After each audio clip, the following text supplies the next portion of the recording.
Welcome to our channel. Today we how to verify database connectivity for MySQL on VPS step by step clearly. To verify database connectivity for MySQL on your VPS, start by accessing your server via SSH. Use a terminal or command prompt on your local machine. Enter the SSH command followed by your username and server IP address. Once connected, you'll need to check if MySQL is installed and running. You can do this by typing systemcall status MySQL or service MySQL status. Look for an active status indicator in the output. If MySQL is not running, you can start it with sudo systemcall start MySQL or sudo service MySQL start. Next, confirm you have the necessary credentials for your MySQL database.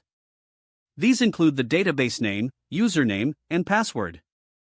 To connect to MySQL, type MySQL your underscore username p your underscore database and hit enter.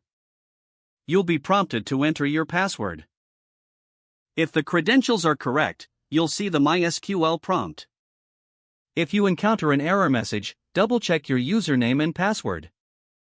Make sure your MySQL user has the appropriate permissions for the database. To verify that the database is accessible, try running a simple query.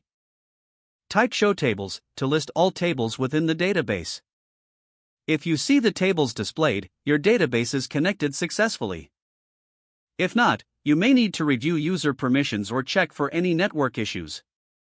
To further troubleshoot, ensure that your VPS's firewall allows connections to MySQL.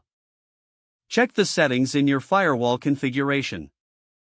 If everything is set properly, you can safely conclude that your MySQL database connectivity is verified. Always remember to log out from the MySQL prompt by typing exit when done. You have now successfully verified MySQL database connectivity on your VPS. If the page does not load, refresh the browser or try again in a private or incognito window. Make sure you are using the correct email address, then retype it carefully to avoid small typos. If your password is not accepted, use the reset option and create a new strong password you can remember. Check your spam folder for verification or security emails, then complete any requested confirmation steps. Enable two-factor authentication if available to improve account security and reduce unauthorized access risk.